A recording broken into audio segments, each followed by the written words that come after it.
షాద్నగర్ పట్టణంలో తేదీ 3/4/2026 రోజున ఉదయం 5 గంటల సమయంలో మక్బూల్ పాషా అని కంచికచెర్ల మండలానికి చెందిన ఒక వ్యక్తి వచ్చి ఫిర్యాదు చేయడం జరిగింది.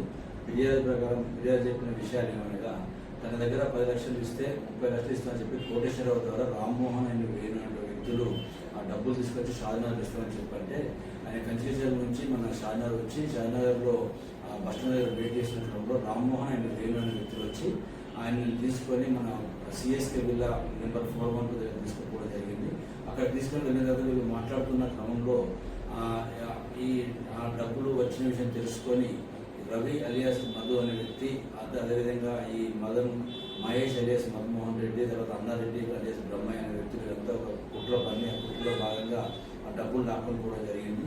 దీనిపై మన షాద్నగర్ ఇన్స్పెక్టర్ సీతారాం ఆధ్వర్యంలో కేసు నమోదు చేసి ఎస్ఎస్ శ్రీకాంత్, అదేవిధంగా శివారెడ్డి, తర్వాత జాకీ కానిస్టేబుల్, తర్వాత కరుణాకర్, మోహన్, తర్వాత మిగతా సిబ్బంది అందరూ కూడా ఇన్వాల్వ్, శ్రీనివాస్ రోడ్సీ గారు వీళ్ళంతా కూడా ఇన్వాల్వ్ అయ్యి ఈ నేరస్తుల్ని మన్మోహన్ రెడ్డి అలియాస్ మహేష్, అదేవిధంగా బ్రహ్మయ్య అలియాస్ అన్నారెడ్డి వీళ్ళిద్దరిని అరెస్ట్ చేసి వాళ్ళ దగ్గర నుంచి ఒక 6 లక్షల రూపాయల నగదు, అదేవిధంగా 3 సెల్ ఫోన్లు, ఒక స్కోడా కార్ను స్వాధీనపరుచుకొని దీనిపై కేసు నమోదు చేసి వాళ్ళని రిమాండ్ పంపడం జరుగుతుంది.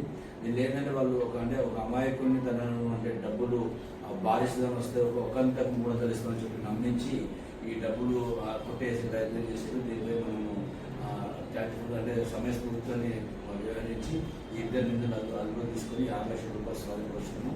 ఇలాగే కొంతమంది అక్యూరులు పరారులో ఉన్నారు. పరారులో మధు అలియాస్ రెడ్డి, దిగ్గి వెంకటేష్, మైపాల్ మరియు చంద్రశేఖర్ వీళ్ళ గురించి ఇక్కడ టీములు ఫామ్ చేసి తిప్పడం జరుగుతుంది. ఎవరైతే మన సిపి గారి సూచనల మేరకు డీసీ గారి ఆదేశాలతో ఈ టీం అందరూ కష్టపడి పనిచేసి వాళ్ళందరూ